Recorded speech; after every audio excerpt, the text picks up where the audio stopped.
Massive stones fit together so perfectly that not even a blade can slip between them. How did ancient builders, without our modern tools, achieve such impossible precision? This is the enduring mystery of how massive rock sanctuaries achieved precision geometry without known instruments.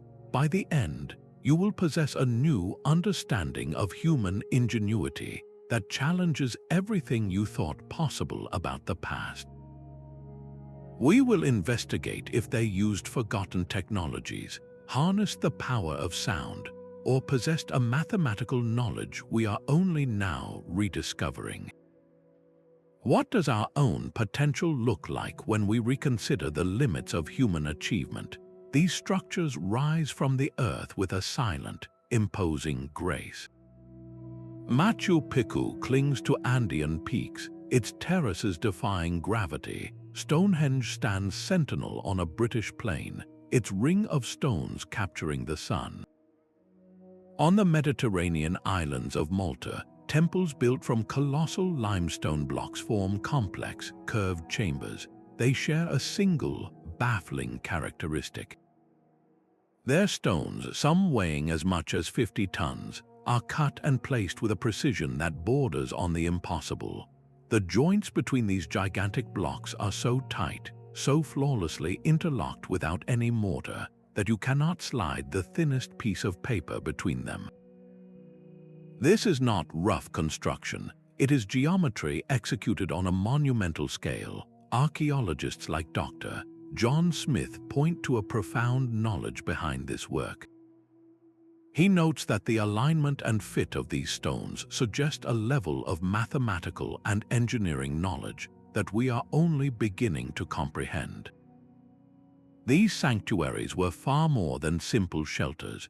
They were astronomical observatories, their doorways and pillars framing the solstice sun and the equinox moon. They were spiritual centers where communities gathered for ceremonies that connected them to the cycles of nature and the cosmos. This deep cultural purpose makes the method of their construction even more compelling. Why pour such incredible effort into perfecting the geometry of a wall or the alignment of a corridor? What did these ancient builders understand about their world and their place within it that drove them to achieve such perfection with what we assume were simple tools? Common threads bind these global wonders. We see interlocking joints where stones were shaped with projections and recesses to fit together like a three-dimensional puzzle. We find precise astronomical alignments, proving their creators watched the skies with meticulous care. And we see a stunning resilience, structures that have withstood earthquakes for millennia because their precise fitting allows the stones to shift and settle without collapsing. This foundational mastery raises urgent questions about the limits of ancient technology. If they did not have our advanced instruments, what forgotten techniques did they master to turn mountain rock into perfect geometry?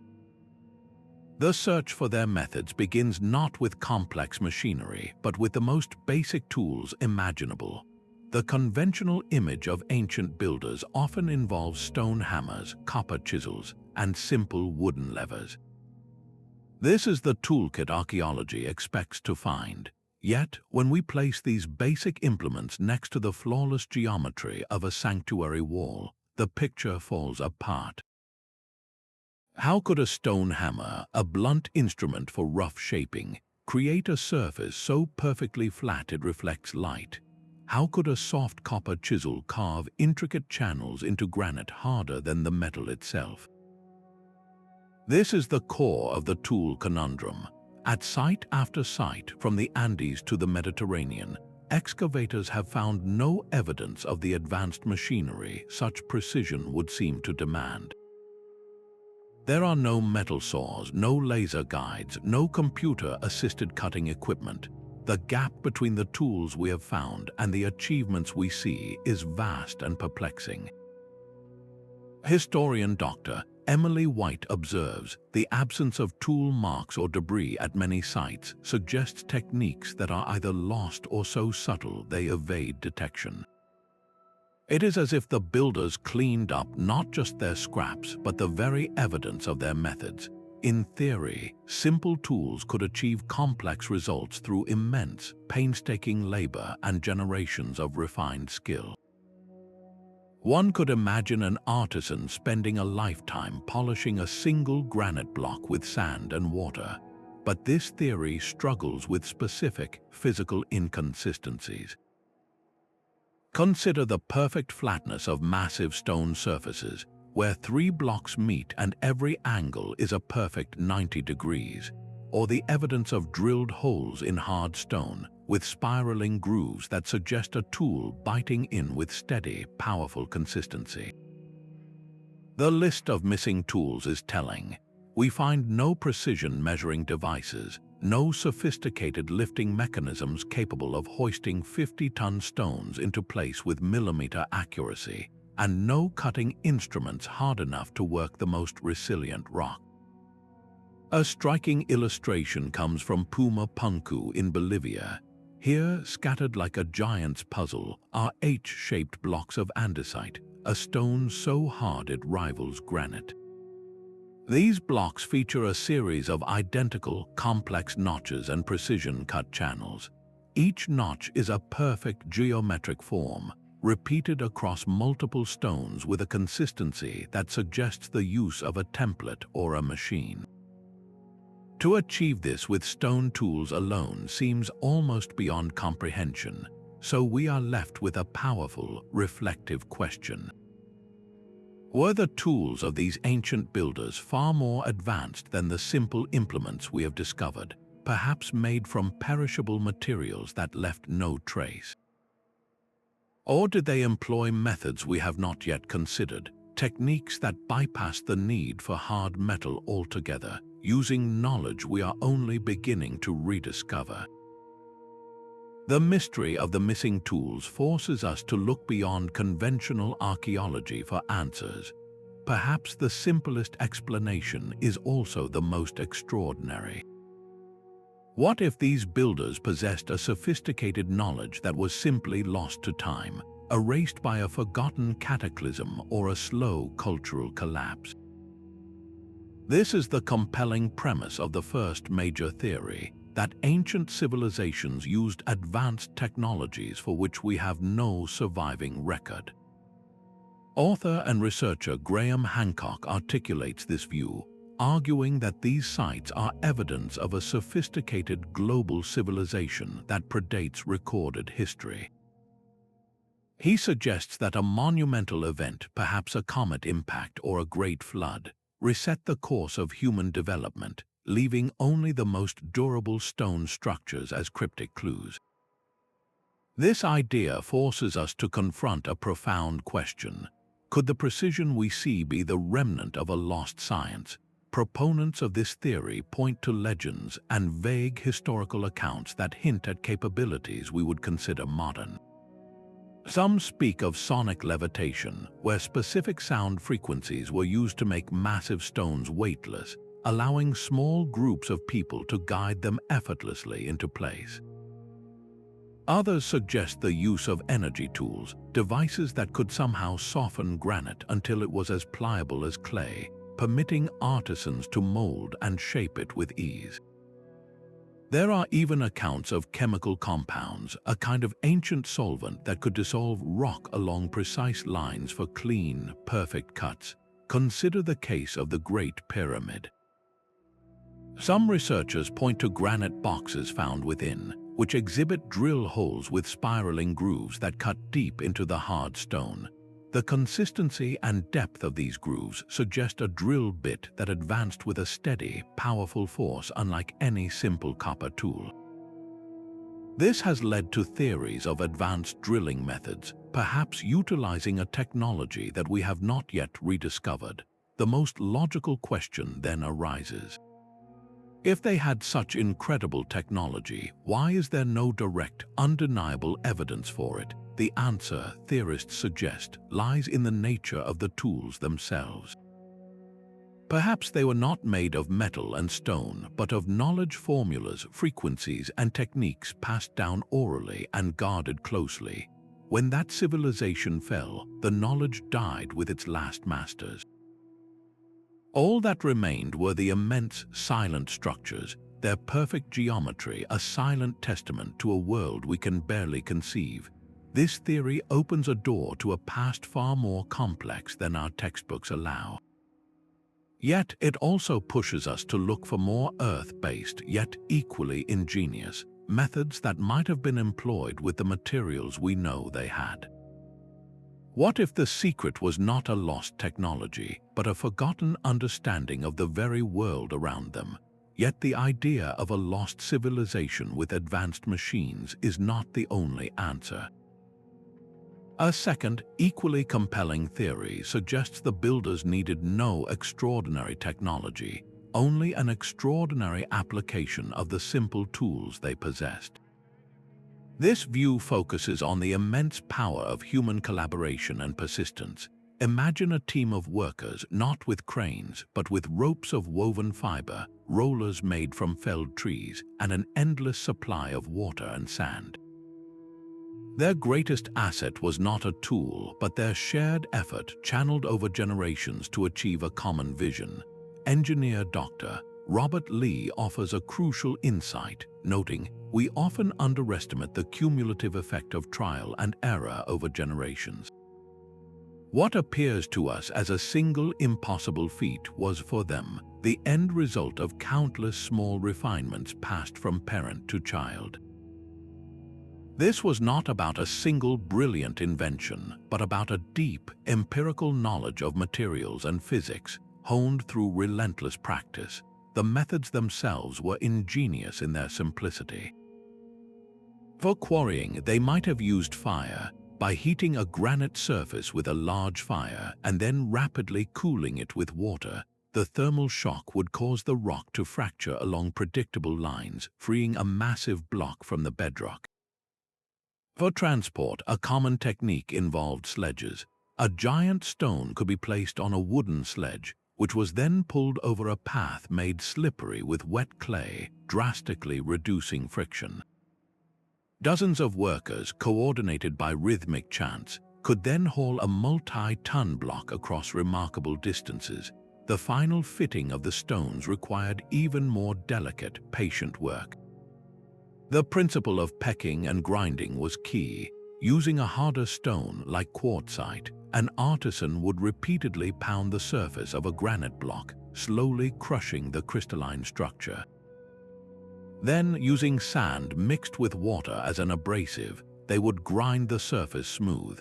This was a process of iteration, of checking and rechecking with simple tools like plumb bobs and taut strings to ensure perfect alignment and flatness.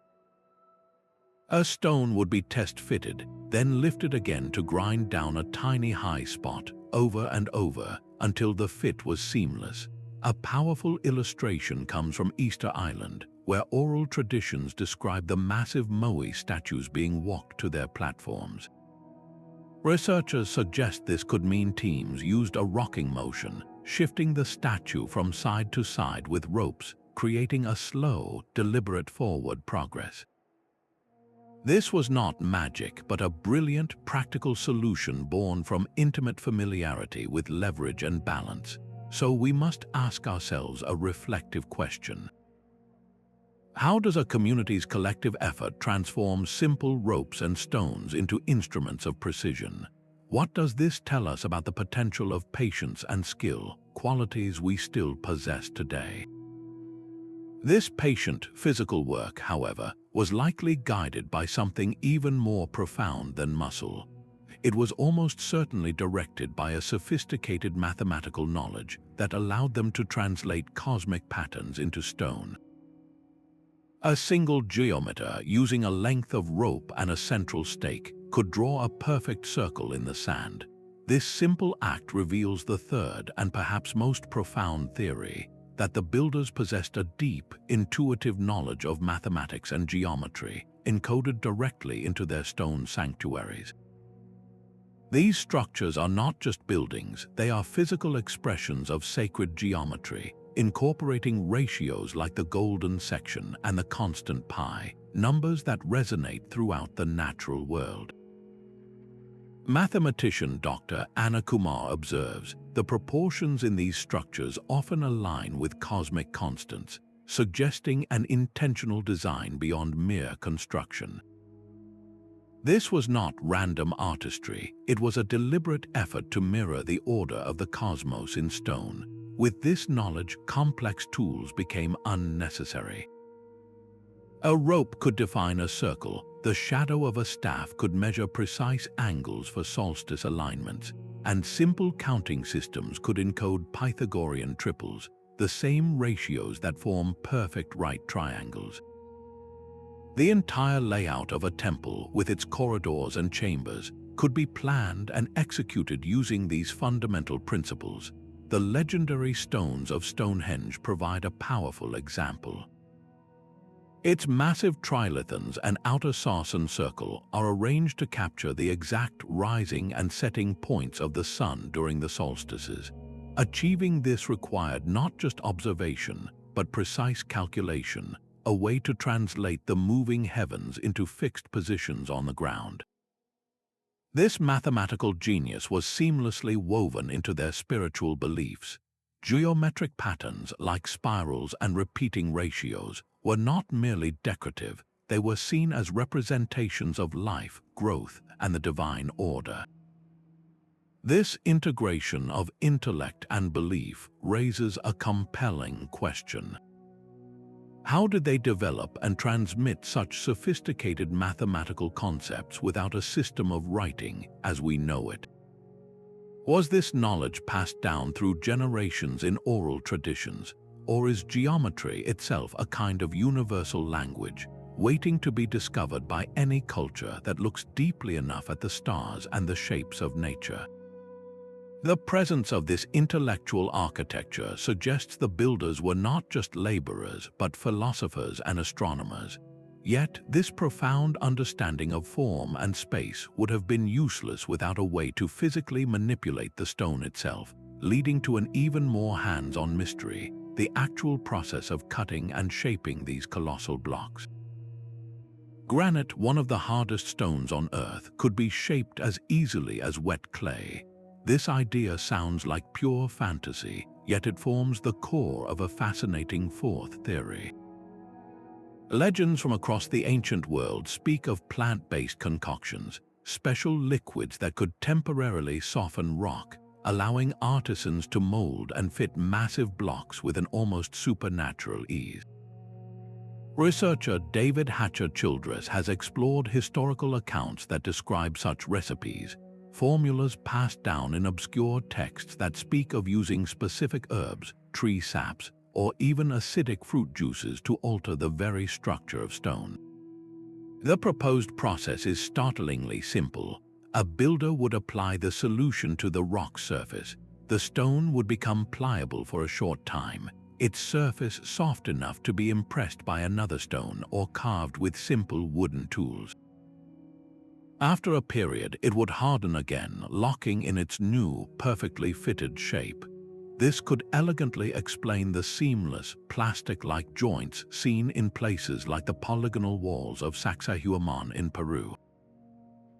Their enormous, irregularly shaped stones fit together in a dizzying jigsaw puzzle, their curves and angles interlocking so precisely that the boundaries between them seem to vanish. How else could such complex, three-dimensional fits be achieved without endless, noisy grinding? Some researchers point to the potential of fire as another softening agent. Carefully controlled heat could alter the crystalline structure of certain rocks, making them more workable before they fully cooled. This is not just speculation. Modern experiments have tested plant extracts, like those from the sap of certain vines, on stone samples, with some reporting a measurable softening effect on the surface. Yet this theory faces its own immense challenge, the question of verification. If such a powerful technique existed, why did it vanish? The knowledge may have been a closely guarded secret, held by a small guild of master builders. When that lineage was broken, perhaps by social upheaval or the passing of elders, the recipe was lost forever. it is also possible the key resource was a specific plant that itself became extinct. This leads us to a reflective question. What if the greatest tools were not made of metal, but of a deep, intimate understanding of the local environment, a knowledge of plants and minerals we have since forgotten? This theory pushes us to see these builders not just as engineers, but as master chemists who learn to collaborate with nature itself. Yet, even if they could soften the stone, a final, crucial step remained, moving these colossal weights into their perfect, predetermined positions. The night sky was their blueprint, a vast celestial map etched with luminous points. Under its dome, a priest or priestess would stand at a prepared site, watching a specific star rise over a distant mountain peak. That single, predictable event marked the exact spot where a cornerstone should be laid, linking heaven and earth in an unbreakable geometric bond. This is the fifth theory, that celestial events provided a natural, precise guide for the alignment and geometry of these sanctuaries.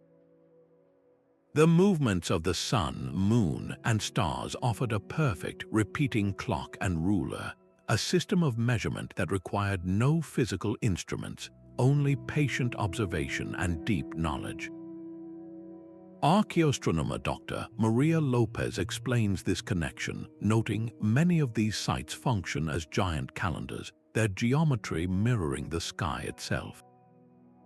The builders were not just constructing walls, they were building a model of the cosmos they revered. By tracking the sun's path, they could establish perfect cardinal directions. A simple pole planted in the ground, its shadow traced throughout the day, creates a precise north-south line during the equinoxes.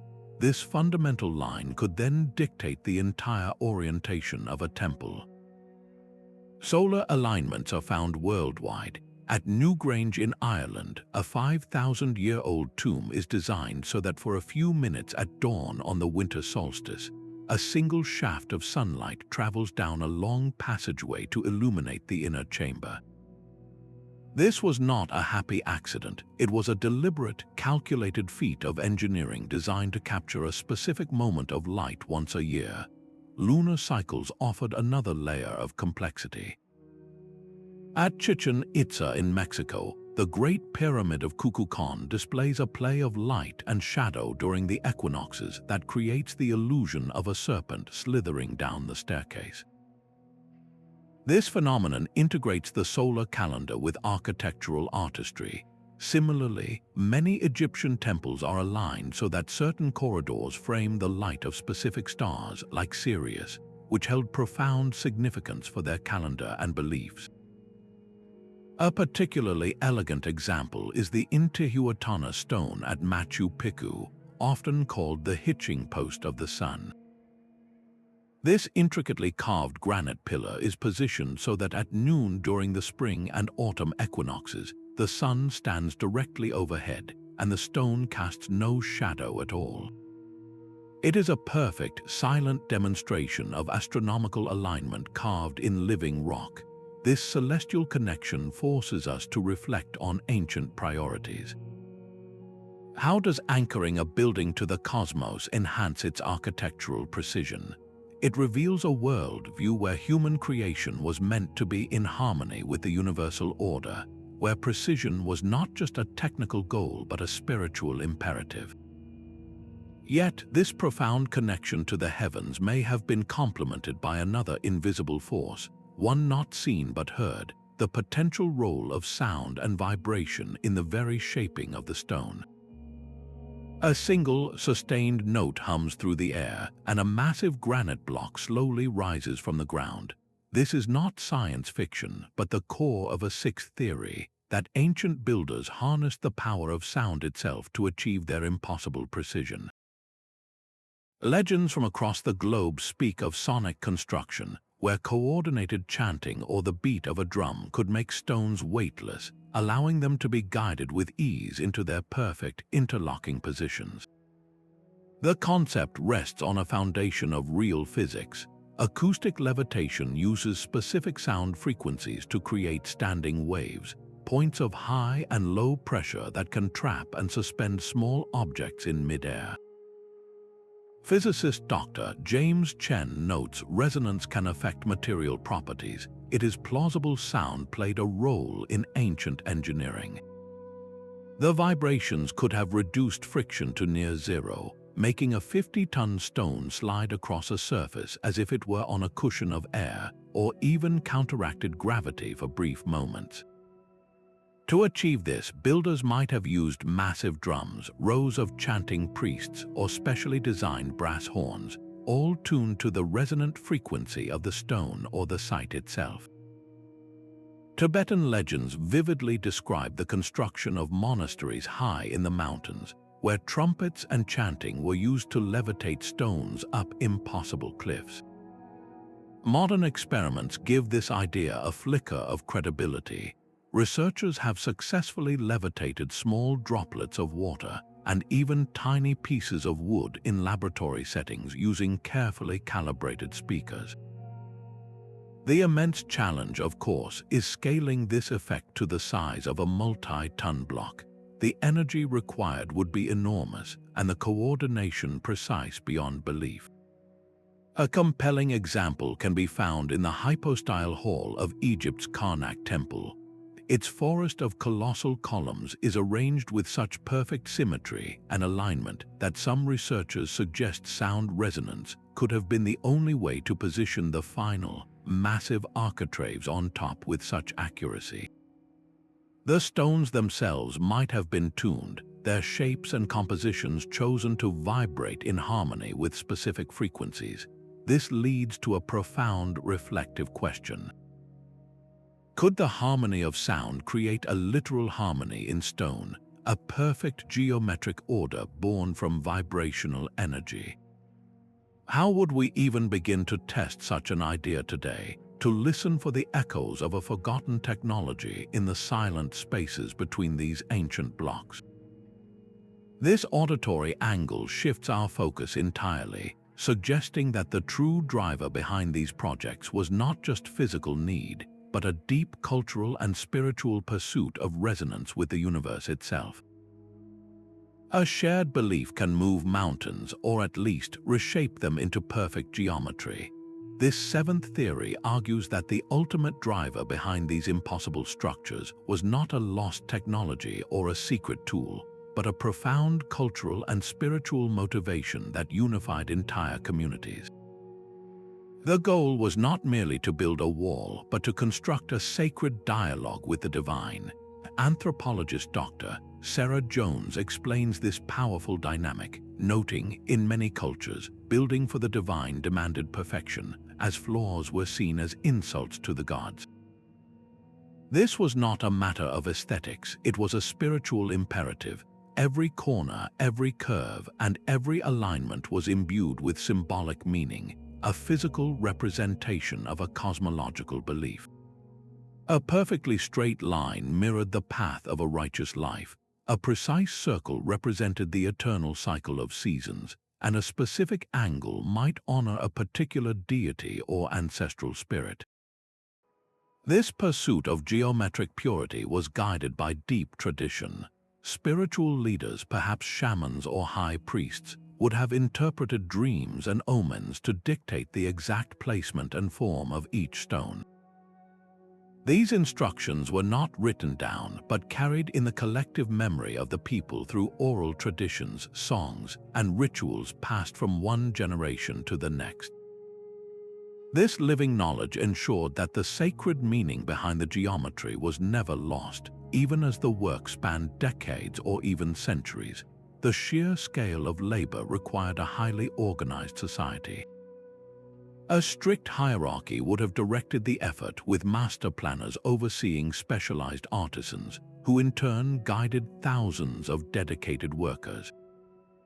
This was not slavery in the brutal sense, but a form of communal service, a duty owed to the gods and the community itself. Participation in building a temple was likely a path to spiritual merit and social standing. The magnificent Borobudur temple in Indonesia stands as a stunning example. This massive pyramidal structure is not just a building, it is a three-dimensional map of the Buddhist universe. Its 9 stacked terraces, its 72 perforated stupas, and its 2,672 relief panels all follow an exact prescribed geometry that represents the path to enlightenment. A single misplaced stone would have disrupted the entire cosmological model. This raises a powerful, reflective question. How does a community's faith enable what looks like superhuman patience and precision? Can a powerful enough motivation truly compensate for a lack of advanced tools? The answer may lie in the transformation of labor into ritual, where the act of grinding a stone flat becomes a meditation, and the moving of a block becomes a sacred procession. This deep human element suggests that the greatest force behind these sanctuaries was not a mysterious machine, but a unified will, a shared vision of creating heaven on earth. High in the Andes, the stone walls of Machu Picchu rise from the mist, their surfaces a complex mosaic of interlocking blocks. Each stone, with its unique polygonal shape, fits perfectly against its neighbors without a single drop of mortar binding them together.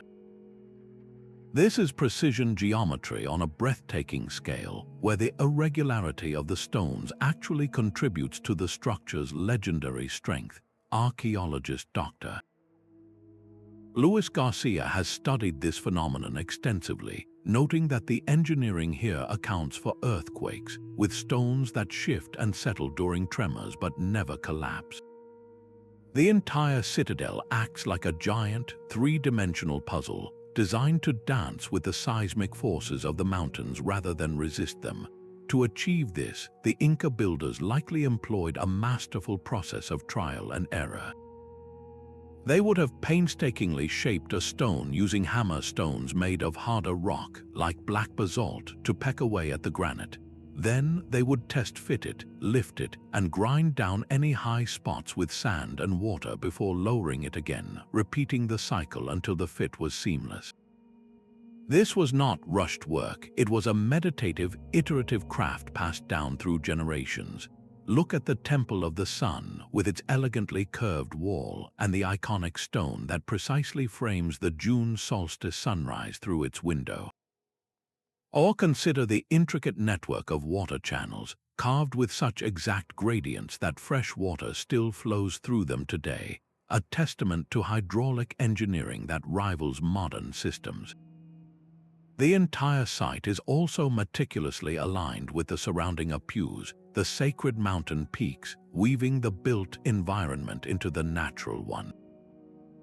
Early explorers like Hiram Bingham expressed sheer astonishment at the craftsmanship, unable to comprehend how such perfection was achieved in this remote and formidable location. So what does Machu Picchu ultimately teach us about Incan innovation? It reveals a society that viewed engineering as an extension of their worldview, where harmony with nature was paramount. Their achievement forces us to ask a deeper question. How did a civilization without the wheel or iron tools develop such an intimate, almost symbiotic relationship with stone, enabling them to build a sanctuary that has endured for centuries? This single site stands as a powerful answer, demonstrating that the most enduring precision comes not from forcing nature, but from learning to move with it. Across the sea on Salisbury Plain, another ring of stones captures the dawn with silent, geometric perfection. Stonehenge stands as a testament to a Neolithic mystery, its massive sarsen stones arranged in a circle and capped with lintels, all aligned with the sun's journey across the sky. The sheer scale of the endeavor is staggering. Historian Dr. Kate Brown highlights a crucial clue, noting, the smaller bluestones were brought from the Preseli Hills in Wales, a distance of over 140 miles, suggesting a purpose far beyond simple local capability. This was not a convenient quarry, it was a deliberate, monumental pilgrimage to gather stones imbued with deep meaning. The question of how they achieved this with geometric accuracy, transporting and erecting stones weighing up to 25 tons, pushes the boundaries of our understanding. The methods likely involved immense communal effort. Picture teams hauling the massive blue stones on wooden sledges, dragging them over log rollers, and perhaps even floating them part of the way on rivers. To raise the colossal sarcens, they may have constructed earthen ramps, using ropes and leverage to painstakingly inch each stone into an upright position. The geometric principles behind the layout are equally sophisticated. The outer circle of sarcens was carefully shaped. Each stone tapered slightly upwards to correct for perspective and make the circle appear perfectly level from the ground. The lintels that connect them were carved with subtle curves, forming a continuous ring that demonstrates a profound understanding of circular geometry. The site's astronomical alignments are its most famous feature. At dawn on the summer solstice, the sun rises directly over the heel stone, its rays shooting through the center of the monument to illuminate the altar stone. This was no accident. It was a precisely calculated event, a moment where the architecture framed the cosmos. Beyond the main circle, a ring of 56 pits known as the Aubrey holes forms another precise circular pattern. Their purpose remains debated, but they may have been used for astronomical predictions or ceremonial purposes, adding another layer of geometric complexity to the site. Modern reconstructions have shown the immense labor involved, with experiments requiring dozens of people just to move a single, smaller stone a short distance. This forces us to reflect on the cultural drive behind such an investment. Why was this celestial and geometric precision so vital to its creators? What cultural messages were they encoding in this stone calendar, this permanent marker of time and community? The answers likely lie in a world where human rituals were meant to resonate with the cycles of nature, a belief so powerful it could mobilize generations to achieve the seemingly impossible. Stonehenge broadens our view, showing that this drive for precision geometry was not an isolated phenomenon, but a shared human impulse expressed in stone across the globe. The zigzag walls of Sacsayhuamán fortress loom over Cusco, a breathtaking tapestry of stone where each block is a unique geometric shape. These are not simple rectangles, but massive polygonal forms, some weighing as much as 200 tons, carved to fit against one another in a perfect, interlocking jigsaw puzzle. Engineer Dr. Carlos Mendez describes the result, noting, "The precision here is such that you cannot insert a piece of paper between stones." This is polygonal masonry at its most advanced, a construction method that creates immense strength, allowing the walls to withstand centuries of earthquakes as the stones shift and settle together. The sheer scale forces us to ask how such a feat was even planned. One compelling theory suggests the builders first created small clay models of each section, using these miniatures to determine the exact shape of every stone before the arduous work of carving the granite began. The actual shaping likely involved a slow, grinding process. Teams would have used hammer stones to peck away at the rock, followed by endless polishing with sand and water to achieve those seamless joints, a testament to communal labor on an almost unimaginable scale. The design itself was deeply strategic. The zigzag pattern of the walls created deadly funnels for any attacking force, exposing them to defensive fire from multiple angles above. Moving stones of this size would have required ingenious systems of ramps, earthen mounds, and countless ropes, with levers providing the fine control needed to nudge each block into its final, perfect position. For the Inca, this was far more than a fortress. It was a sacred symbol of their empire's power and a reflection of their cosmology, intricately linked to the city of Cusco below.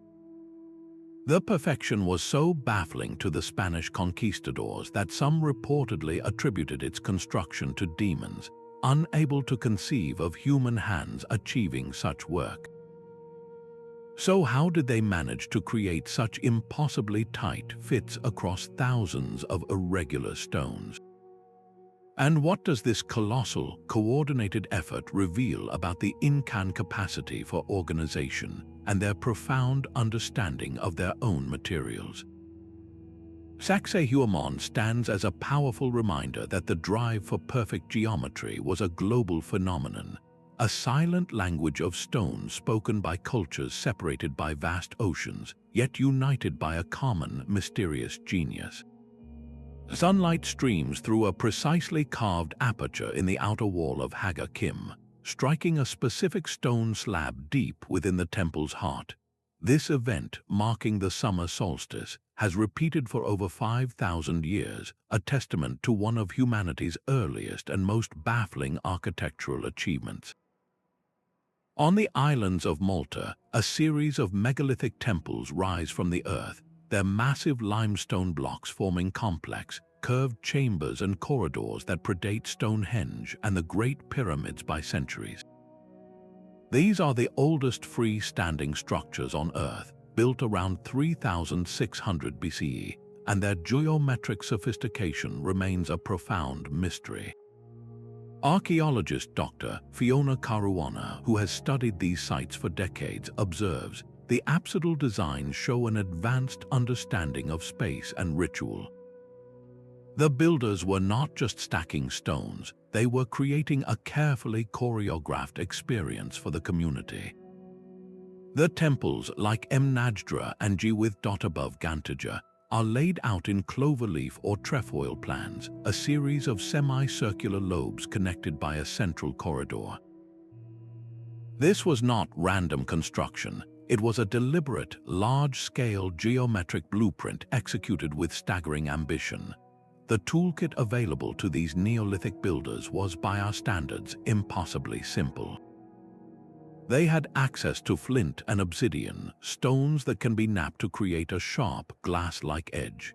Yet, these materials are far softer than the massive coralline limestone they were tasked to shape. To quarry the blocks, they likely used a combination of water, fire, and wooden wedges. They would heat the limestone with fire and then douse it with water, causing the rock to fracture. Then, using stone mauls and levers, they would pry the multi-ton blocks free. The real genius, however, lies in the construction technique known as corbelling. To create roofs and domes, they would lay each successive course of stones slightly inward, cantilevering them over the space below until the walls met at the top. This created stable, enclosed spaces without needing any single, impossibly large slab as a roof. It is a technique that demonstrates a deep, practical understanding of physics and geometry, all achieved with the most basic of implements. Within these geometrically perfect spaces, the builders encoded their worldview. The temples are riddled with precise solar and lunar alignments. At Mnajdra, the lower temple's entrance is perfectly oriented so that the equinox sunrise illuminates its main axis, while the solstice sunbeams slide along the edges of megaliths, marking the turning points of the year with silent, celestial accuracy. The walls are often adorned with spiral motifs, intricate carvings that swirl in endless loops. These are not mere decoration, they are powerful symbols, likely representing the cycles of life, death, and rebirth, a spiritual geometry etched into the very fabric of the sanctuary. Evidence of intense ritual use is found everywhere, from altars and libation holes to the remains of animal offerings, suggesting that the perfect geometry of the space was designed to contain and direct powerful ceremonial energy. Perhaps the most stunning display of their skill is found at the Tarxian temples. Here, one can find massive stone blocks that have been transformed into elaborate carved screens. These slabs are covered with dense, intricate patterns of spirals and other geometric designs, each line carved with a fineness that seems impossible for tools of flint and obsidian. The patience and control required for this detail work is staggering, suggesting that for these artisans, the act of carving was itself a form of devotion, a way to imbue the stone with sacred meaning. This leads us to a pair of compelling questions.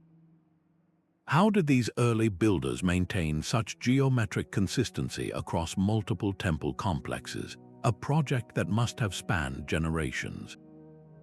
And what powerful cultural force drove such architectural ambition at the very dawn of civilization? The answers may lie not only in their minds and beliefs, but in the very world they inhabited, suggesting that the environment itself played a crucial role in shaping their monumental vision. A master builder does not fight the mountain but listens to it. The very earth itself offered hidden advantages to those who knew how to look, turning geological chance into a tool for precision. The stone they chose was not random. Many of these sites use specific types of rock that naturally fracture in straight lines or become more workable under certain conditions. Geologist Dr. Mark Taylor explains this relationship, noting, "Many sites use stone that is easier to work when wet or heated, which ancient builders likely exploited." This was not magic, it was a profound understanding of local materials.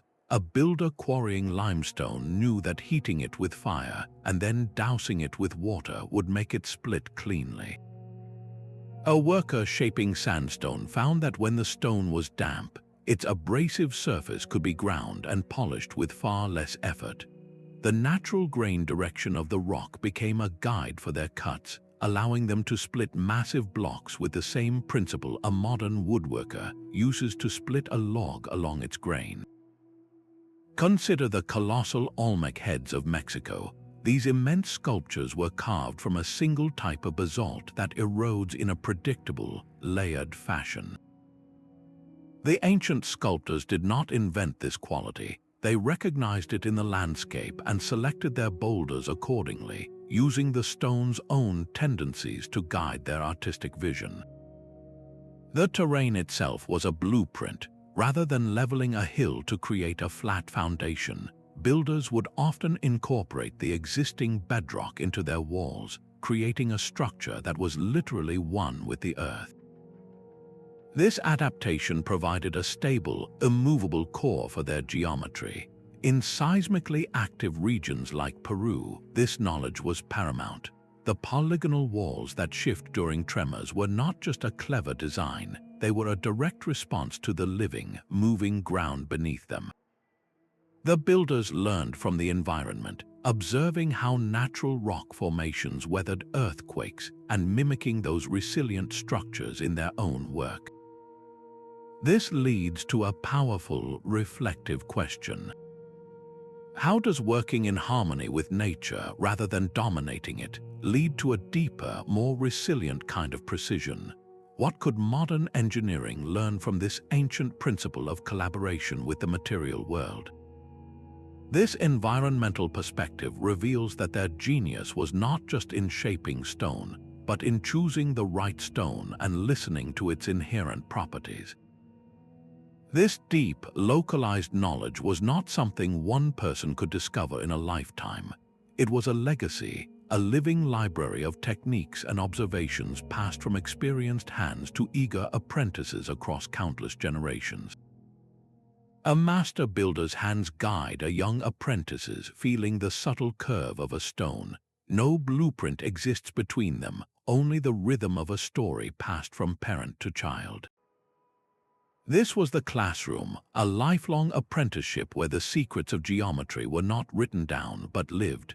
Cultural historian Dr. Lena Petrova illuminates this process, noting, in many societies, craft secrets were guarded and passed down, ensuring continuity over millennia.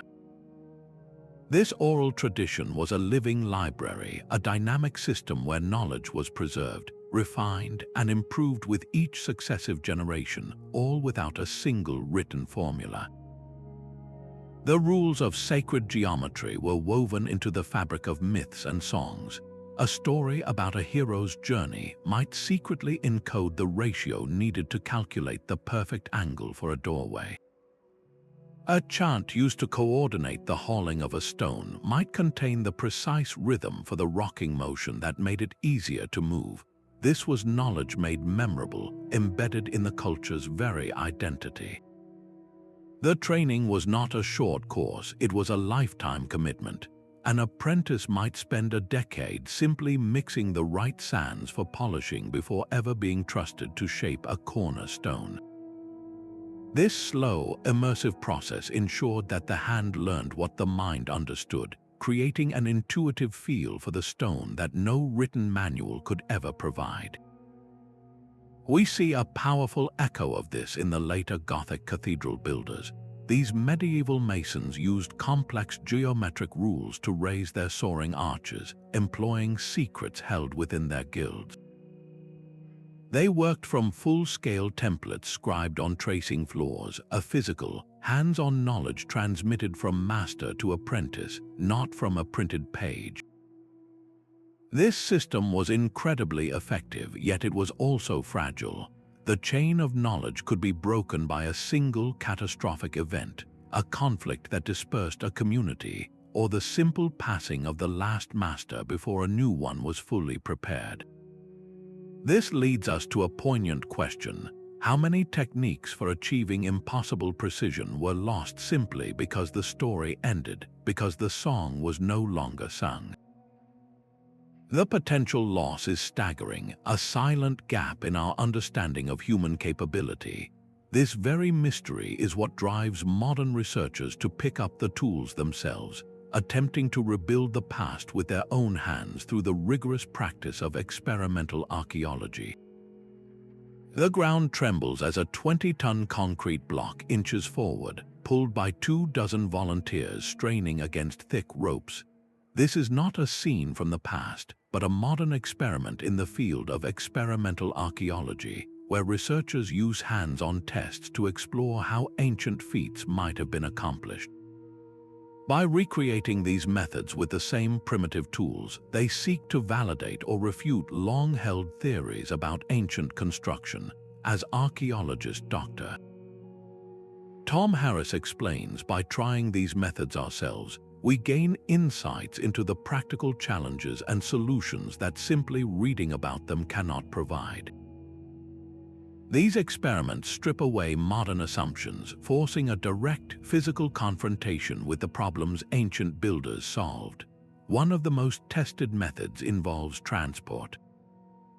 Teams have successfully moved massive blocks on wooden sledges across paths lubricated with wet clay, demonstrating that friction, not just weight, is the primary enemy. The sledge glides more easily, turning an impossible haul into a difficult but achievable task coordinated by rhythmic chanting. For shaping, the painstaking process of stone-on-stone pecking and grinding is put to the test. Using a harder rock like basalt, volunteers pound away at a granite surface, slowly crushing its crystalline structure. Then, with sand and water as an abrasive, they grind the stone smooth, a process that reveals the incredible patience required to achieve a perfectly flat surface. Famous experiments at the Giza Plateau have tested theories about ramp designs for the pyramids, proving that zigzagging ramps or systems using levers could have been used to raise blocks hundreds of feet into the air. Beyond physical labor, modern technology offers a digital sandbox. Researchers now use three-dimensional modeling to simulate construction techniques, calculating the forces needed and identifying potential points of failure before a single stone is moved in the real world. Despite these advances, modern recreations face inherent limitations. We cannot replicate the generational knowledge or the deep cultural and spiritual motivations that drove the original builders. A famous example is the Nova experiment that attempted to build a small-scale Stonehenge. The project required immense effort, specialized modern engineering oversight, and still resulted in a cracked lintel stone, humbly illustrating the gap between our modern attempts and their ancient mastery. These hands-on efforts force us to ask a reflective question. How close can we truly come to the ancient mind when our own worldview is so different? The surprises from these experiments are often subtle. A newfound respect for the simple efficiency of a rope, or the realization that a specific technique only works with a particular type of stone, hinting at that lost, intimate environmental knowledge. This tangible, gritty search for practical answers inevitably leads us back to the intangible, to the powerful symbolic meanings the builders encoded in their perfect geometry. A perfect circle etched into stone holds more than a shape, it holds a universe of meaning. This is the hidden dimension of these sanctuaries where geometry was a sacred language. Art historian Dr. Rachel Green explains this beautifully, noting, geometry was not just practical, it was a language to communicate with the divine. Every line and angle was imbued with symbolic purpose, transforming construction into a form of prayer. The circle represented the eternal cycle of the seasons and the heavens, a shape with no beginning and no end. The square often symbolized the stability of the earth, the four cardinal directions, and the ordered domain of human life. And the spiral, a motif found from ancient Malta to the Americas, spoke of the journey of life, death, and rebirth, an endless coil of energy and renewal. These symbols were not mere decorations, they were the conceptual blueprints that guided the builder's hands toward perfection. We see this principle in the Parthenon of ancient Greece, where the proportions of the facade are said to incorporate the golden ratio, a mathematical relationship found in nature from seashells to galaxies, believed to represent ideal beauty and harmony. In the intricate mandalas of Hindu and Buddhist temples, complex geometric patterns map the entire cosmos, offering a focal point for meditation and a path to enlightenment. Christian architecture frequently employed the vesica piscis, the almond shape formed by two overlapping circles, as a symbol of divine intersection, the meeting point of heaven and earth. One of the most powerful examples is the labyrinth inlaid in the floor of Chartres Cathedral. This single, winding path is a masterpiece of geometric design, a controlled, meditative journey toward a center that represents spiritual fulfillment. Pilgrims would walk its course on their knees, their physical progress mirroring an inner, symbolic quest. This fusion of form and meaning forces us to ask a profound question. How does a shared belief in the power of a symbol drive a community to achieve such flawless execution? Can we ever truly separate the utility of a perfectly fitted stone from the sacred meaning it was meant to embody? This symbolic layer suggests that the ultimate instrument of precision may not have been a tool of metal, but a shared vision of the cosmos, permanently rendered in stone. The pyramids of Giza stand aligned to the cardinal directions with an error margin of just a fraction of a degree, a feat of surveying precision. Meanwhile, across the Atlantic, the sprawling city of Teotihuacan in Mesoamerica mirrors this exacting alignment, its pyramid of the sun and moon positioned on a grand avenue that frames celestial events. These cultures, separated by vast oceans and millennia, never could have met, yet they poured their collective spirit into achieving a similar geometric perfection in stone. This global tapestry reveals a startling pattern, a shared human impulse to impose perfect order on a chaotic world through architecture. Anthropologist Dr. Ben Carter reflects on this phenomenon, noting, "These parallels hint at shared cognitive patterns or a slow diffusion of ideas through ancient networks we are only beginning to map." The drive itself appears universal, yet the methods were beautifully distinct, shaped by local genius and belief. The Egyptians mastered precise ground surveying, using leveled foundation trenches filled with water and long, taut ropes to establish their perfect north-south and east-west baselines. Their focus was on the eternal, the unchanging, building for the afterlife with a mathematical rigor that created flawless planes and angles. In contrast, the Maya and the builders of Teotihuacan integrated their geometry directly with the cosmos. Their precision was dynamic, their alignments designed to capture the moving sun, moon, and stars, weaving their temples into the fabric of time itself.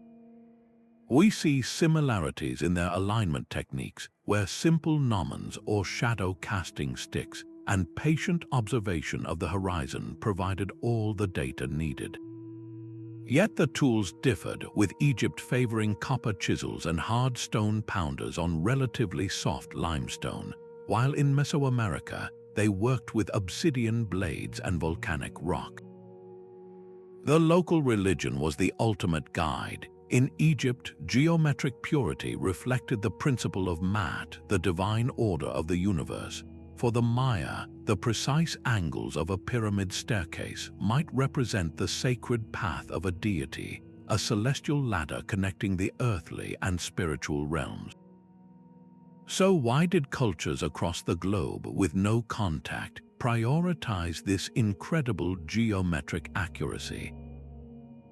What does this collective pursuit reveal about a fundamental thread of human ingenuity? An innate desire to find and create harmony.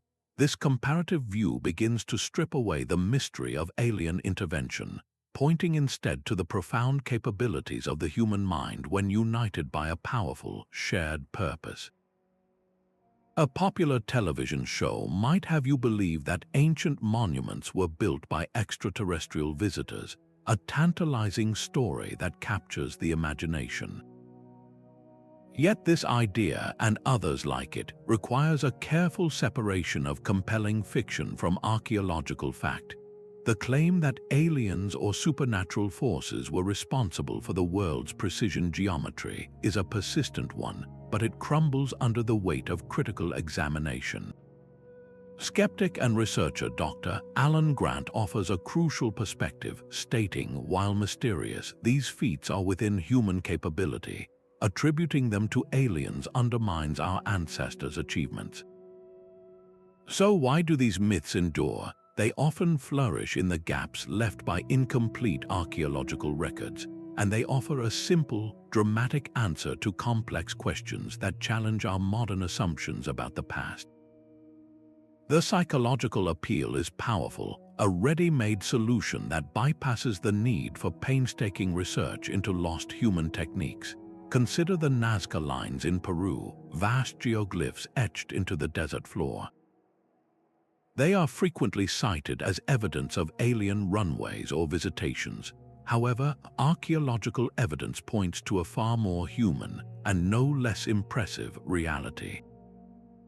Researchers have demonstrated that these massive designs could have been created using simple tools, wooden stakes, and string to plot out the enormous figures from smaller-scale models. The lines were made by removing the dark surface stones to reveal the lighter sand beneath, a technique well within the capabilities of the local culture. There is a profound cultural bias at play in many of these interpretations, a tendency to view ancient non-Western societies as incapable of such grand accomplishments without outside help. This perspective overlooks the immense intellectual and collaborative capacities inherent in every human culture. Where is the physical evidence for alien technology? No advanced machinery, no extraterrestrial alloys, no definitive artifacts that point to an otherworldly presence have ever been found at any of these sites. The evidence that does exist, the stone tools, the quarry marks, the pottery shards, all speaks unequivocally of human activity. This leads us to a pair of reflective questions. Why are we sometimes so quick to credit mysterious outsiders instead of the ingenuity of our own species? And how can we learn to appreciate the sheer scale of human skill and patience without needing to resort to the comfort of fantasy? Embracing the human explanation does not make the story any less wondrous. It simply shifts the credit to where it truly belongs, setting the stage for a deeper appreciation of the real mathematical principles these brilliant builders mastered. A single rope knotted at precise, equal intervals becomes a tool of pure geometry. In the hands of a master builder, it could lay out the foundation of a temple, ensuring every corner was a perfect 90 degrees by creating a 3-4-5 triangle. This was the practical application of the Pythagorean theorem, a mathematical truth understood and used for millennia before the Greek philosopher gave it a name. The invisible foundations of these sanctuaries are not just stone, but a deep, working knowledge of ratios, proportions, and geometric theorems. Mathematician Dr. Susan Lee observes the consistency of ratios like 3-4-5 triangles across sites implies a shared geometric lexicon. This was not abstract classroom theory. It was a hands-on toolkit for turning cosmic order into physical reality. They used knotted cords called quippers in the Andes for measurement and record-keeping. They used the shadows cast by gnomons, simple stakes in the ground, to measure angles and track the sun's path, translating celestial movements into terrestrial angles. One of the most pervasive principles is the golden section, a ratio of approximately 1.618 to 1, found in the spirals of shells and the proportions of the human body. This ratio appears in the layout of the Parthenon and is believed to be present in the chambers of the Great Pyramid, creating a sense of natural harmony and balance that resonates on a subconscious level. Then there is the constant pi, the ratio of a circle's circumference to its diameter. While the ancient builders may not have calculated pi to 100 decimal places, they understood its practical manifestation. The Great Pyramid's base perimeter divided by twice its height yields a figure remarkably close to pi, suggesting its designers encoded this fundamental relationship into its very dimensions.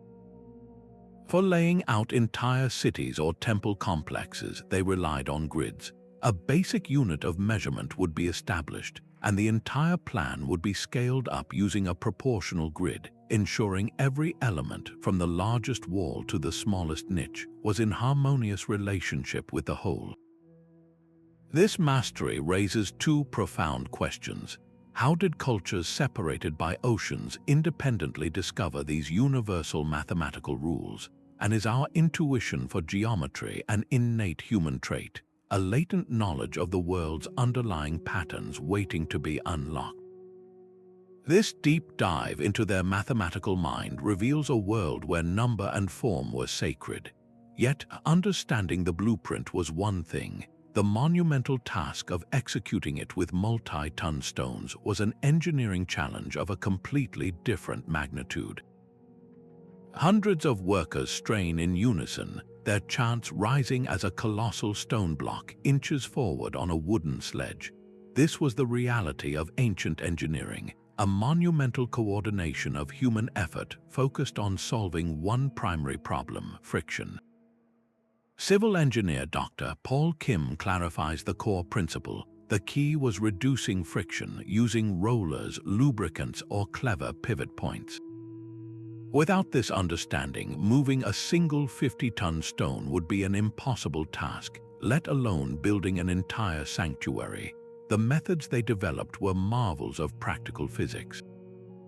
For transport, teams laid down a path of wooden rollers, constantly moving logs from the back to the front as the sledge advanced. They further reduced resistance by lubricating the path with water or wet clay, creating a slick surface that allowed the massive load to glide. In more advanced setups, they may have used pivot points, rocking the stone back and forth on a central fulcrum to walk it forward with a controlled, swaying motion. Evidence from quarry sites shows ramps and roadways leading directly to construction zones, some with deep grooves worn by countless trips of heavy sledges. The physics of leverage was their other great ally. With a long, sturdy wooden lever and a rock for a fulcrum, A small team could lift the corner of a multi-ton block just enough to slip rollers underneath. This simple machine, understood intuitively, was the first step in any major movement operation. The process was undoubtedly one of relentless trial and error. A method that worked for limestone might fail for granite. A route that was manageable in the dry season could become a muddy trap after rains. Each project was a learning experience, with knowledge hard-won through both success and failure. A stunning example of this applied engineering is the obelisk of Hatshepsut in Egypt. This massive stone needle was first quarried by drilling holes along a granite line, then driving in wooden wedges that were soaked with water. The expanding wood would create enough pressure to crack the stone cleanly along the desired line. To raise the obelisk once it was transported, engineers likely built a large ramp made of sand and rubble. The stone was dragged up the incline and then carefully lowered into a waiting pit at the top. The sand could be gradually removed from small holes at the base, allowing the obelisk to settle into its vertical position with painstaking control. This entire operation forces us to ask reflective questions. What incredible organizational skills were required to feed, house, and direct a workforce of hundreds or even thousands for a single stone? And without modern mathematics, how did they intuitively calculate the necessary forces, the strength of their ropes, and the angles of their ramps? This practical mastery of moving earth and stone laid the essential groundwork for the final, breathtaking act, integrating that perfect geometry into a living, functional sanctuary. Precision geometry was never just about creating a perfect line. It was the vital thread weaving together the sanctuary's enduring strength and its profound spiritual resonance. Architect Dr. Lisa Wang articulates this fusion, noting that in ancient design, form and function were inseparable. Precision was both practical and poetic. Consider the most fundamental challenge: keeping the interior dry. Those impossibly tight joints between multi-ton blocks were the ancient world's ultimate sealant, preventing wind-driven rain from seeping in and protecting delicate wall paintings and sacred artifacts from moisture damage. This technical mastery directly served a higher purpose. Meanwhile, a perfectly aligned corridor framing the solstice sunrise was far more than a celestial spectacle. It was a functional agricultural calendar carved in stone, telling the community precisely when to plant and when to harvest. This integration of need and knowledge extended into the very experience of the space. In Greek theaters, the precise curvature of the seating and the placement of the stage created remarkable acoustic properties. A whisper from an actor could be heard clearly in the very back row, ensuring the entire community shared in the performance. In desert regions, structures were designed with precise thermal regulation in mind. The thickness of walls, the orientation of windows, and the creation of cooling air currents through strategic openings turned a building into a refuge from the harsh climate. The psychological impact of this precision cannot be overstated. Symmetry and harmonic proportions, like the golden ratio, create spaces that feel inherently balanced and peaceful to the human mind. This was a deliberate act, crafting an environment that guided a person toward contemplation and reverence. The Pantheon in Rome offers a masterclass in this holistic philosophy. Its magnificent dome, a perfect hemisphere of concrete, uses its precise geometry to distribute its immense weight evenly down into the thick supporting walls. The oculus at its center is not only a symbolic eye to the heavens but also the sole light source, a beam of light that tracks across the interior throughout the day, marking the passage of time within a space of perfect balance. This raises a compelling pair of questions. How does this ancient integration of beauty and stability challenge our own modern buildings, where aesthetics and structure are often separate concerns? And can we rediscover that principle where every precise angle serves both the body and the spirit?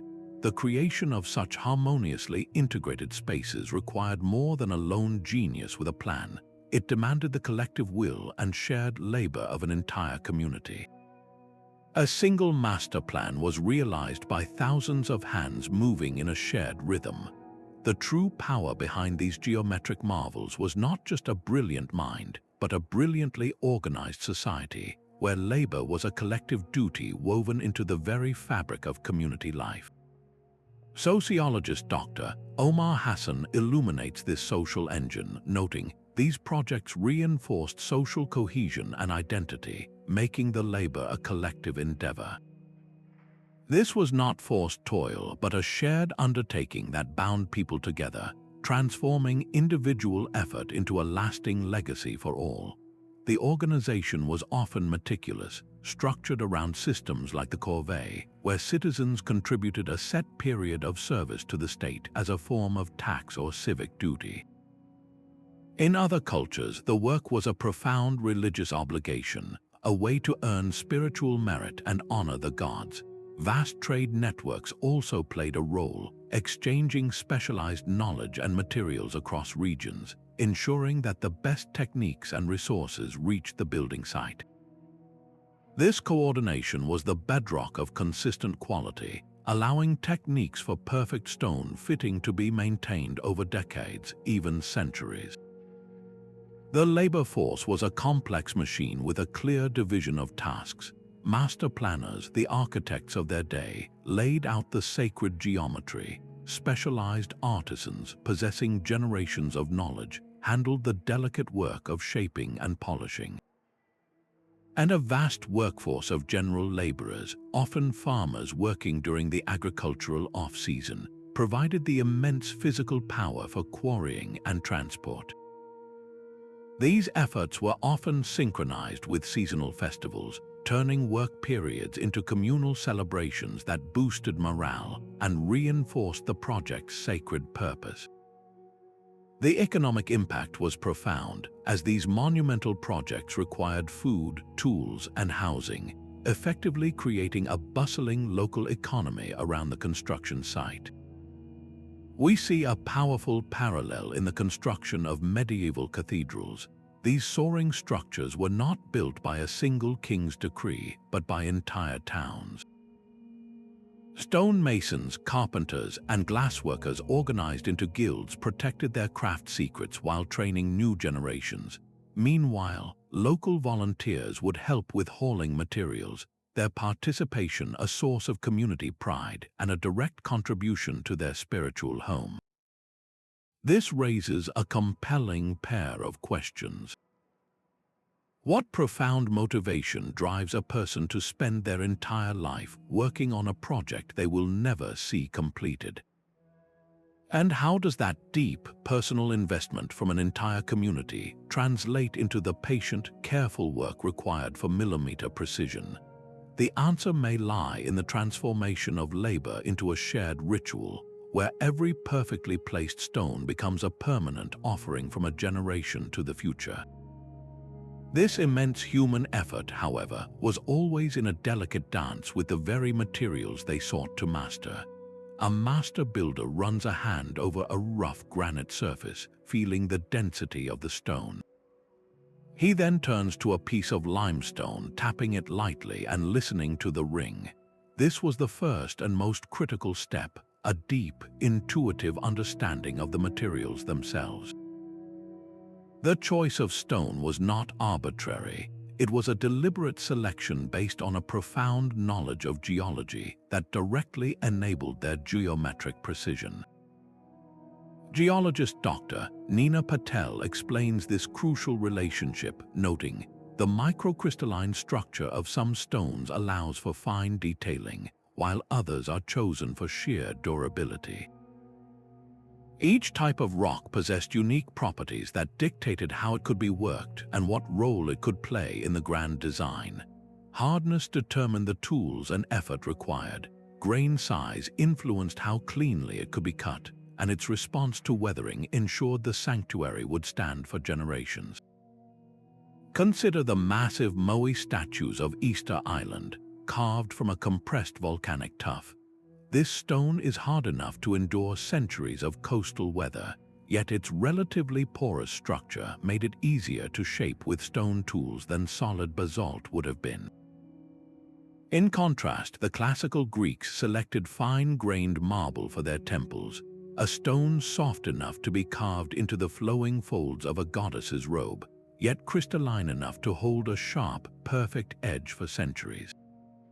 This is vividly clear at the Parthenon, where even after ages of exposure, the geometric proportions of the columns and entablature remain breathtakingly exact. For foundations and load-bearing walls, builders often turn to incredibly resilient stone like quartzite. Its immense resistance to crushing forces and weathering made it the ideal backbone for structures meant to last millennia. This sophisticated material science forces us to ask a reflective question. How did these builders, without modern laboratories, develop such an intimate, practical knowledge of the Earth's composition? Was it simply generations of trial and error, or did they possess a forgotten science of lithology, a way of reading a stone's history and potential from its surface? Their choices reveal a collaboration with the natural world, where the inherent qualities of the stone were not obstacles, but partners in achieving perfection. This practical mastery of material, however, was always guided by something far deeper than mere engineering. It was directed by a spiritual vision that saw the divine within the very rock they quarried. A spiritual blueprint guided the mason's hand more than any ruler or cord. For these ancient builders, the very act of construction was a sacred ritual, a deliberate effort to mirror the perfect order of the cosmos in stone. Their temples and sanctuaries were not just buildings, they were three-dimensional models of the universe as they understood it, where every angle and alignment was imbued with cosmic significance. Theologian Dr. Samuel Coe explains this profound worldview, noting, for many ancients, building was an act of creation, mimicking the gods' work. The myths that described the formation of the world, the journeys of the stars, and the realms of the divine were not just stories, they were the literal architectural plans from which they worked. This spiritual imperative demanded a level of precision that mere utility never could, driving them to achieve a technical excellence that continues to baffle us. One of the most powerful concepts was the axis mundi, the world axis believed to connect the heavens, the earth, and the underworld. The towering ziggurats of Mesopotamia were physical manifestations of this idea, their stepped pyramids seen as stairways for the gods to descend and for human prayers to ascend. Each level represented a different plane of existence, and the precise geometry of the structure was essential to its function as a cosmic conduit. Similarly, the pyramids of Egypt were far more than tombs. They were elaborate machines for the soul's journey into the afterlife, their internal chambers and passages mapping out a celestial underworld for the king to navigate. The consistent use of cardinal directions in so many cultures stems from this same cosmological thinking. Aligning a temple to the four cardinal points was a way of anchoring it to the fundamental pillars of creation, ensuring the building was in harmony with the fundamental forces of the universe. A stunning illustration of this principle is the vast temple complex of Angkor Wat in Cambodia. This magnificent structure is a precise, scaled-down model of the Hindu universe. Its central towers represent the mythical Mount Meru, the axis of the world, surrounded by smaller peaks and enclosed by a massive moat symbolizing the cosmic ocean. The entire layout is a detailed map of the celestial realm, designed to be a heaven on earth. This deep integration of belief and stone raises two compelling questions. How does a powerful spiritual vision inspire a community to push the boundaries of technical innovation? And can this profound sense of purpose be the very source of the patience and focus required for such flawless execution? The structures that resulted from this sacred drive possess a timeless quality, as if the reverence with which they were built continues to resonate within their perfectly fitted stones, ensuring their preservation across the ages. Centuries of wind and rain have smoothed the outer faces of a sanctuary, yet the joints between its massive stones remain as tight as the day they were set. This selective endurance is a silent witness to the builder's genius, revealing which parts of their work were truly meant to last. Conservationist Dr. Elena Rossi explains this dynamic, noting climate, material quality, and human intervention all play roles in what endures. The very factors that degrade a structure also hold clues to its original precision. Underground chambers protected from the elements often preserve their sharp, geometric lines, while exposed surfaces slowly surrender to the weather. This differential erosion is a form of historical testimony. A wall where the joints are still perfect but the faces of the stones are deeply worn tells a clear story.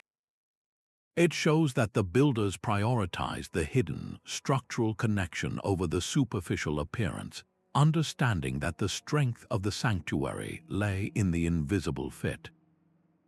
The impact of seismic activity is another powerful preserver. In regions prone to earthquakes, the very design that allowed for precision geometry also created resilience. The polygonal walls that shift and settle during a tremor do not collapse. Instead, they absorb the energy, their intricate, interlocking puzzle redistributing the force. This living proof of their engineering philosophy has kept these sites standing for millennia, while less flexible structures from later periods have crumbled into ruin. The Roman Colosseum offers a masterclass in this principle. Its towering facade, with its precise, repetitive arches, has withstood centuries of tremors and the slow theft of its stone for other buildings. The arch itself is a geometric form of immense strength, and the Romans' mastery of this shape, combined with their use of robust concrete, is why its skeleton still defines the Roman skyline. This long-term survival raises a reflective question. What does the specific way a sanctuary degrades tell us about the ancient builders' priorities and their deepest understanding of structural integrity? The role of human tradition cannot be overlooked. Many sites survived not just by their inherent strength, but through continuous, careful maintenance. A living temple, constantly tended by a community that understood its sacred geometry, could be repaired and preserved across generations. When those traditions were broken, either through social change or conflict, the slow process of decay accelerated dramatically. In our own time, a new factor has emerged: the dual-edged sword of tourism. While the revenue can fund vital conservation, the sheer volume of visitors introduces new threats.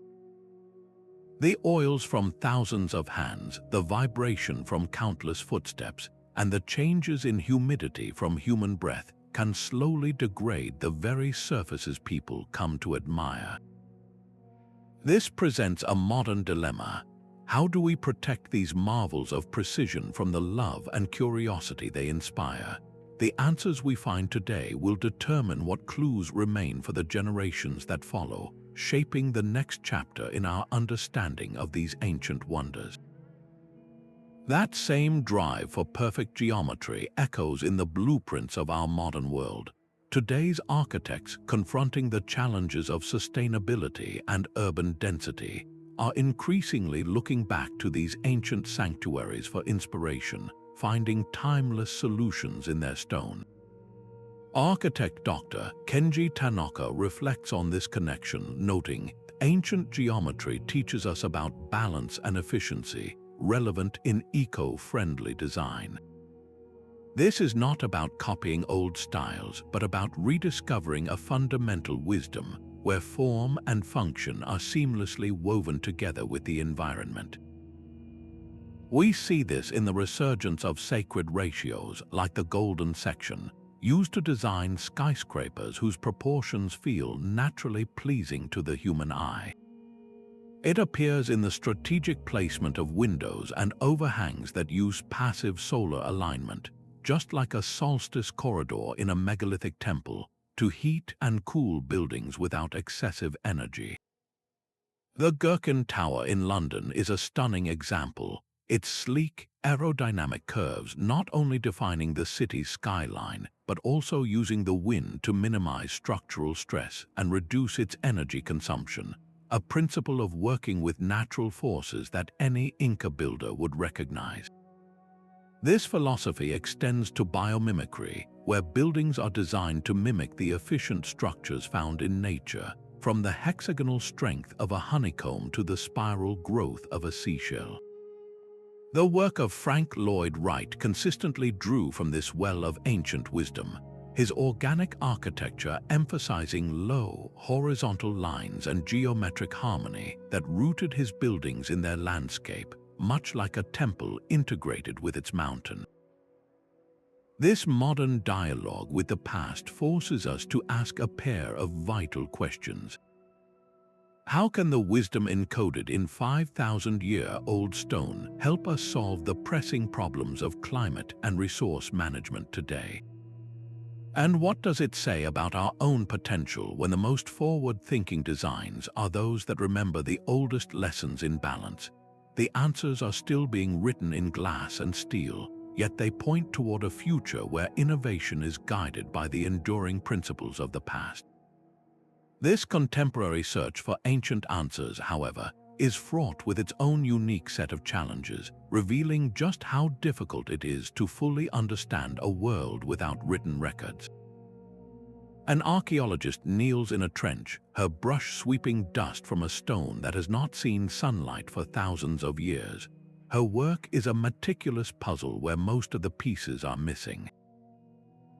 This is the front line of our quest to understand ancient precision, a field rife with obstacles that obscure the very answers we seek as archaeologist Dr. Hannah Mills notes radiocarbon dating can be misleading if organic materials are contaminated, and tool evidence is often sparse. A single fingerprint from a later visitor or a piece of modern root matter can skew the age of a sample by centuries, sending theories spiraling in the wrong direction. The evidence on the ground is frustratingly incomplete.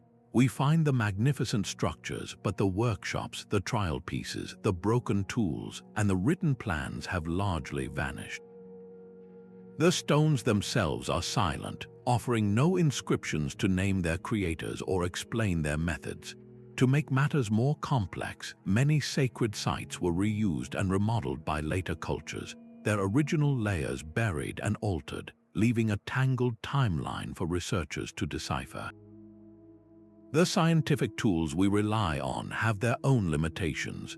Thermoluminescence dating, which measures the last time a piece of pottery was fired, can be thrown off if the object was exposed to intense sunlight or another heat source after its initial creation.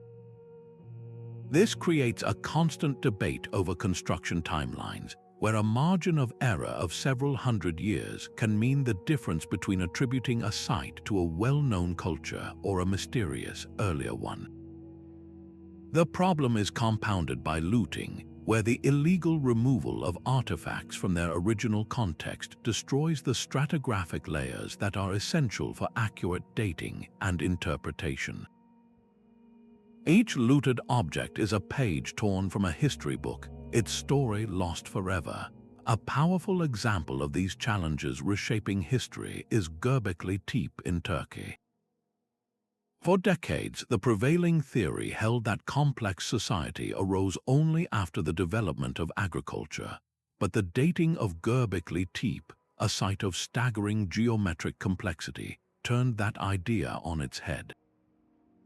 Its massive, T-shaped pillars were erected by hunter-gatherers, pushing back the timeline for monumental architecture and forcing a complete re-evaluation of human prehistory. How do these inherent limitations in our research actively shape the theories we create about the past? Are we, in our modern frustration, more likely to fill the gaps with dramatic explanations simply because the mundane evidence has turned to dust? The promise of new technologies offers a beacon of hope. Ground-penetrating radar and lidar scanning are now revealing subterranean structures and entire lost cities without moving a single shovelful of earth. These tools allow us to see the grand, planned layouts of sites, their geometric foundations laid out with an order we could not previously perceive. As we push against the boundaries of our own knowledge, these silent sanctuaries begin to exert a curious pull on our modern psyche, challenging not just what we know, but how we feel about our place in the long story of human achievement. Standing before a perfectly fitted wall that has endured for millennia, you feel a profound shift in perspective. This is more than an architectural puzzle. It is a mirror reflecting our own deepest questions about human capacity. Psychologist Dr. Olivia Reed explains this magnetic pull, noting unsolved puzzles like these engage our brain's reward systems, driving us to seek patterns and explanations. We are wired for curiosity, and these silent stones present the ultimate riddle, one that blends tangible history with the whispers of myth.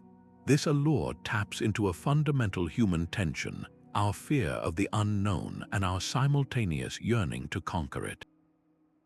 We are drawn to the gap between what we see and what we can prove, a space where conventional narratives are challenged and our imaginations can roam freely. Media and popular culture amplify this fascination, presenting these sites as gateways to lost worlds or forgotten wisdom, much like the enduring legends of Atlantis or the Bermuda Triangle. But the true power lies in the emotional response these places evoke. Their sheer grandeur and impossible precision trigger a sense of awe, a humbling feeling that connects us to something far larger than ourselves. This connection is deeply personal, a search for identity and meaning through our shared ancestry. We look at these stones and wonder about the hands that shaped them, seeking a thread that ties their story to our own. So what does this enduring fascination ultimately reveal about us? It speaks to our innate desire to understand our place in the long arc of human history and our potential for greatness. These mysteries can inspire personal growth, pushing us to question the limits of our own knowledge and to appreciate the vast, untapped potential of patient, collective effort. Yet, this powerful draw carries a profound responsibility, leading us to consider the ethical weight of how we interact with these sacred spaces. A researcher carefully removes her boots before stepping onto a sacred mound, following the guidance of an elder from the community that has protected this land for centuries. This simple act of respect represents a profound shift in how we approach the mystery of ancient sanctuaries. We are no longer mere detectives solving a puzzle, we are guests in a living story. Ethicist Dr. Amir Khan frames this imperative clearly, stating, "These sites are not just puzzles, they are living heritage for descendant communities." Their meaning extends far beyond their geometry, entwined with identity, spirituality, and a continuous cultural memory that we must honor. The ethical challenges are complex and urgent. Looting strips sites of artifacts that hold irreplaceable cultural context, while waves of tourism can physically degrade delicate stonework and disrupt ceremonial practices. Misinterpretation is another subtle harm, where well-meaning outsiders might assign alien origins to sites, effectively erasing the genius of the local ancestors who built them. This demands a new model of collaborative research, where archaeologists and local communities work as partners from the very beginning. Knowledge is gathered not just from the soil, but from oral histories and traditional guardians who hold the keys to a site's true significance. Consider the ongoing dialogue regarding conservation efforts in the Serengeti. Here, plans designed for wildlife protection sometimes intersect with the ancestral lands and grazing rights of the Maasai people. This creates a complex situation where external conservation goals must be carefully balanced with the rights and deep cultural connection of the local community. Climate change introduces another layer of threat as rising sea levels, increased erosion, and extreme weather events pose new dangers to coastal and inland sites alike, threatening to erase these stone narratives before we fully understand them. Global bodies like UNESCO play a vital role by designating World Heritage Sites, which helps mobilize international resources for preservation and raises global awareness. Yet this protection must always be implemented with local partnership. These considerations force us to ask a pair of reflective questions. How can we satisfy our human curiosity to explore without violating the sanctity of a place? And what is our responsibility to ensure these marvels of human ingenuity, along with their cultural soul, are passed on intact to the children of the future? This ethical framework does not close the door on discovery, but opens a more meaningful one, guiding the very future of research in this field. A laser pulse streaks from a drone, mapping a single day to point on a temple roof hidden by a dense jungle canopy. This is the new frontier of discovery, where emerging technologies are peeling back layers of earth and time to reveal the hidden grammar of ancient geometry. Technologist Dr. Chloe Zhang articulates the power of this shift, stating, "With drones and satellite imagery, we can map sites in unprecedented detail, uncovering patterns invisible to the naked eye." We are no longer limited to what we can see with our feet on the ground. Advanced lidar systems fire millions of light pulses from aircraft, digitally stripping away vegetation to expose the precise layouts of entire cities, their roadways, canals, and ceremonial centers laid out with a geometric order we never knew existed. A stunning example comes from the jungles of Cambodia, where recent lidar surveys around the Great Temple of Angkor revealed a vast, low-density urban network spanning hundreds of square miles. This discovery proved the city was the largest of its kind in the pre-industrial world, its geometric plan far more sophisticated and extensive than anyone had imagined. Beyond mapping, ground-penetrating radar sends radio waves into the Earth, creating sonar-like images of buried foundations and chambers without a single shovel breaking the soil. This non-invasive approach preserves the sacred integrity of a site while revealing its complete architectural blueprint. In the laboratory, isotopic analysis allows scientists to trace a stone back to its exact quarry by matching its chemical fingerprint, uncovering ancient trade routes and revealing the incredible distances communities were willing to travel for the perfect material. We can even step inside these sanctuaries through virtual reconstructions, using three-dimensional scanning to create immersive digital models that let researchers test theories about alignments and acoustics from halfway across the globe. The potential grows with machine learning, where artificial intelligence can be trained to analyze thousands of geometric patterns across multiple sites, searching for a shared code or a recurring mathematical principle that has eluded the human eye for centuries. This effort is becoming a global collaboration, with crowdsourced data from satellite images allowing amateur archaeologists to flag potential sites from their own computers, accelerating the pace of discovery. All these threads are woven together through interdisciplinary studies, where geologists, astronomers, computer scientists, and cultural historians finally work at the same table. This forward-looking perspective raises two vital questions for our time. What profound secrets might these tools unlock next, perhaps revealing an entire lost chapter in the story of human ingenuity?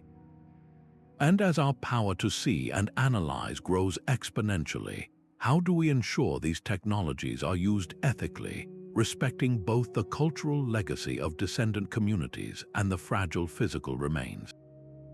The journey of understanding is accelerating, guided by these new eyes in the sky and new tools in the lab, bringing us closer than ever to hearing the whispers of the builders. A single roundtable gathers minds from archaeology, engineering, and history, each bringing a different piece of the puzzle. This is the multidisciplinary approach, the modern recognition that the secret to ancient precision cannot be found in one single theory. Interdisciplinary researcher Dr. Ian Foster captures the core idea, stating, "The truth probably lies in the intersection of multiple factors: knowledge, environment, and society." It was not just their tools or their faith alone, but the powerful synergy between all these elements that enabled the impossible. Imagine a master planner who was also a priest, a person for whom a mathematical ratio and a spiritual symbol were one and the same. This is the synergy between math and mythology. A sacred number like pi was not merely a calculation for a circle's circumference. It was a divine constant, a representation of cosmic cycles. Building a wall with a 3-4-5 triangle ensured its structural integrity, but it also honored a celestial principle of balance. The geometry was both a technical blueprint and a prayer, each reinforcing the other to drive the work toward perfection. The role of ecology was equally vital. A culture did not simply use the nearest rock, they deeply understood their local environment.